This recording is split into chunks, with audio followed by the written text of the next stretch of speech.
Shalom, sebelum memasuki perenungan, alangkah baiknya saya memperkenalkan diri saya terlebih dahulu.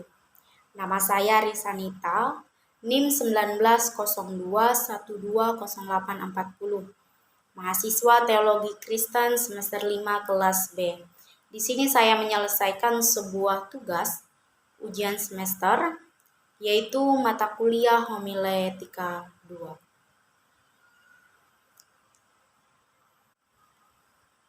Tema perenungan kita pada saat ini yaitu sesuai dengan tema Natal PGI pada tahun 2021, yaitu cinta kasih Kristus yang menggerakkan persaudaraan.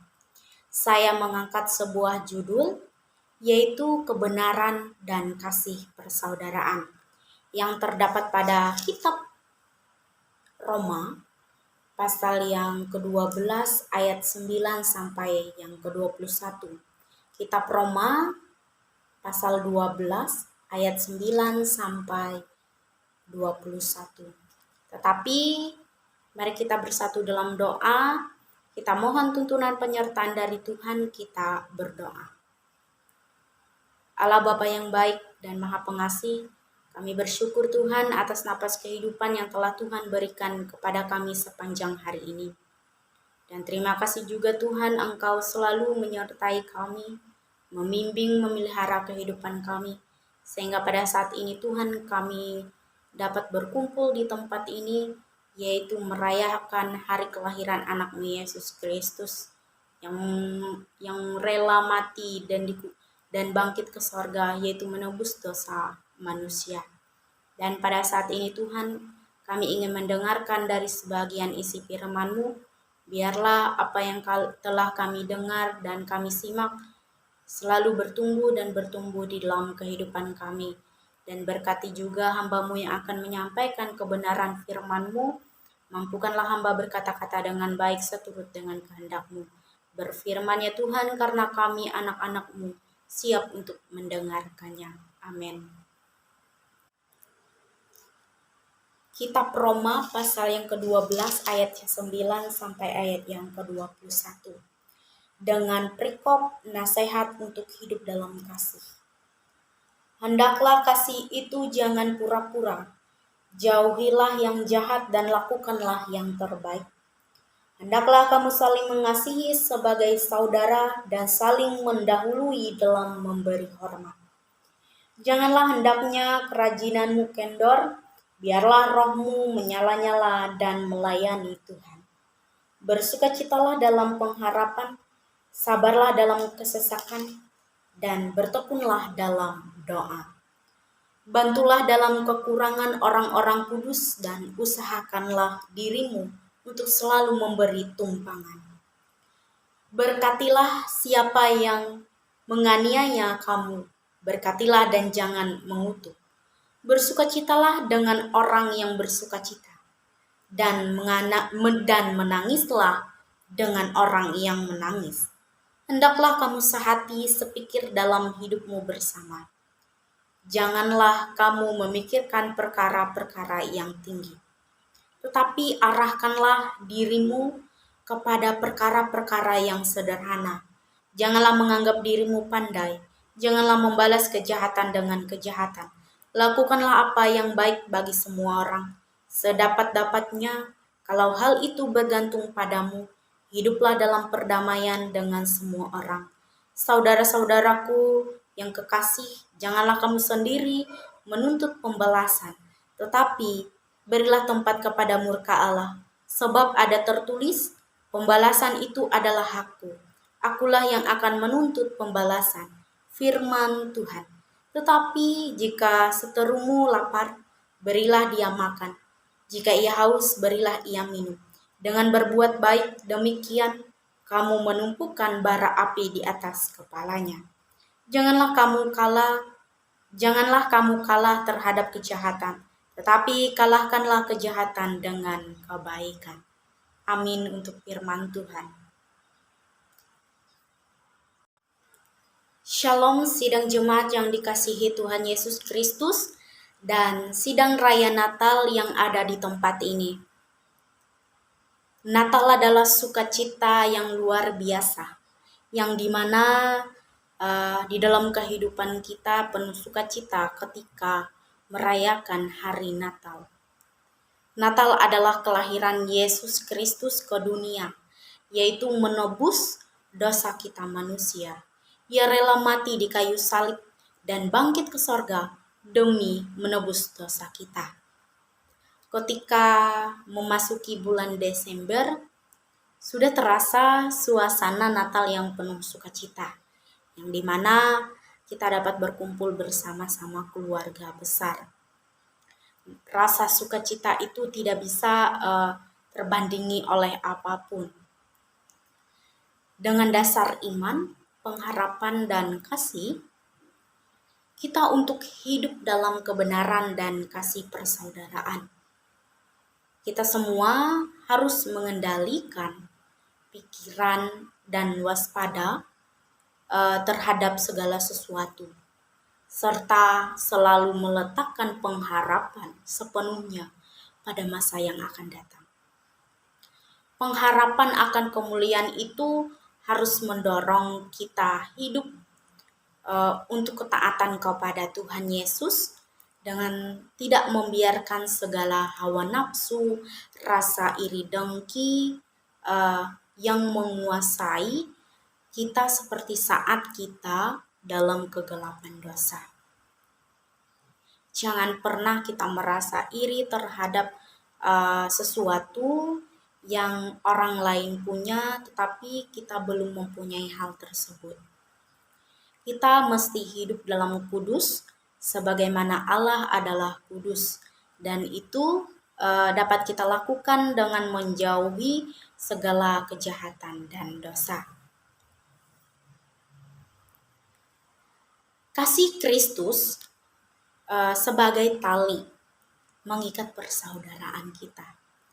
Yesus dengan kasih Kristus, Ia mengikat tali persaudaraan kita agar tali persahabatan kita selalu kokoh seperti cinta kasih Yesus yang tidak pernah berkesudahan di dalam kehidupan kita. Maka kita hidup takut akan Tuhan karena Dia telah menebus kita dari dosa dan cara hidup yang lama. Tuhan telah menebus dosa kita. Jadi sewajarnya kita takut akan Tuhan. Ia adalah Maha Penolong, Maha Pembebas, Maha Penebus, dan Dia adalah segala-galanya di dalam kehidupan kita. Tuhan Yesus menebus kita bukan dengan barang atau uang, tetapi dengan darah anaknya yang tidak bisa dibeli oleh apapun. Kita dapat memiliki pengharapan yang teguh kepada Allah dan telah membangkitkan anaknya. Iman dan pengharapan ini harus terwujud dalam perbuatan kita. Apalagi pada masa pandemi COVID-19 ini, kita sangat diajarkan oleh Tuhan Yesus, yaitu saling mengasihi satu dengan yang lainnya. Jangan pernah kita tidak saling mengasihi, karena itu bentuk kasih dari Tuhan Yesus. Di antara saudara kita seiman harus saling mengasihi, dan kasih yang tulus ikhlas. Kasih demikian akan menjauhi kita dari kepura-puraan, keegoisan, dan kepentingan diri sendiri. Kasih demikian juga membuat kita rela berkorban dan mengasihi tanpa balasan. Bagaimana cara kita membangun kasih persaudaraan? Ada 3 hal yang perlu kita lakukan. Yang pertama, terimalah sebagai saudara yang kita kasihi. Kita mau mengasihi sesama dalam kasih persaudaraan. Kita harus berhenti menganggap rendah sesama kita orang percaya di dalam Kristus. Dan jangan pernah membandingkan keberadaan kita dengan sesama. Kita harus menerima sesama kita dengan apa adanya. Jangan pernah kita menganggap si A ini hidupnya kayak gini, beda kriteria sama kehidupan saya. Jangan memandang demikian, karena kita semua di mata Tuhan adalah sama, tidak ada bedanya.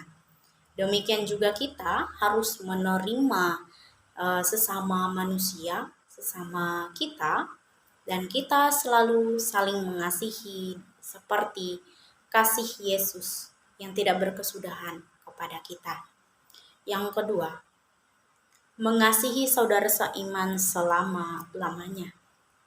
Persaudaraan di dalam Kristus Yesus itu abadi. Seabadi persekutuan kita dengan Kristus. Persaudaraan di dalam Kristus Yesus itu abadi. Perlu kita ingat, persaudaraan di dalam Kristus Yesus itu abadi. Seabadi persekutuan kita dengan Kristus. Tetapi kita harus menunjukkan secara persaudaraan, yaitu dengan cara menerima dan mengasihi orang-orang yang telah menyakiti kita. Ketika orang pernah menyakiti kita, jangan pernah kita membenci ia, tetapi mari kita menyayangi ia, mengasihi ia, seperti kita mengasihi Tuhan Yesus. Anggap saja dia pernah ada di masa lalu, tetapi dia ada di masa depan kita sebagai saudara atau sebagai sahabat. Pertumbuhan iman dalam Kristus Yesus pasti merubah hidupnya. Ketika kita memberi tali kasih persaudaraan dengan ia, saling mengasihi ia, maka hidupnya pasti akan berubah, sehingga dia menjadi berguna bagi kita. Yang ketiga, saling menghormati satu dengan yang lainnya. Saling menghormati satu dengan yang lainnya. Ini perlu kita lakukan. Menghormati adalah rasa hormat kepada sesama di dalam Yesus Kristus. Harus kita kembangkan. Kita sebenarnya bukanlah siapa-siapa, tetapi Tuhan sendiri telah memberi kita dengan darah anaknya yang mahal, maka itu kita sangat berharga di mata Tuhan.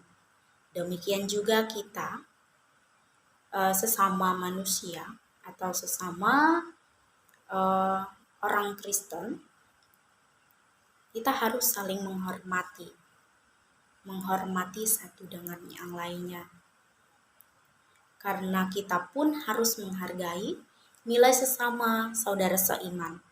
Terlebih lagi mereka yang menunjukkan kepatuhan dan kekudusan kepada Kristus.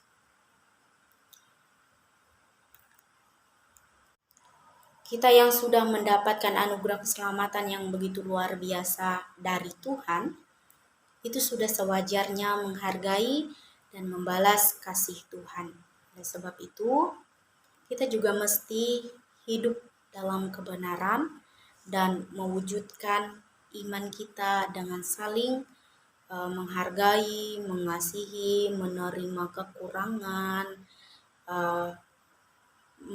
menerima kekurangan mereka yang belum percaya, agar suatu hari mereka juga mengalami kasih Kristus. Mari kita mempererat tali kasih persaudaraan kita seperti tema kita pada tahun ini, tema Natal pada tahun ini, cinta kasih Kristus menggerakkan persaudaraan. Mari kita bersama-sama menggerakkan persaudaraan dan mengikat tali persaudaraan itu dengan kasih Kristus yang tidak pernah berkesudahan dalam kehidupan kita. Firman-Mu itu pelita bagi kaki kami dan terang bagi jalan kami. Selamat Hari Natal 25 Desember tahun 2021 dan menyongsong tahun baru 1 Januari 2022. Tuhan Yesus memberkati kita semua. Amin.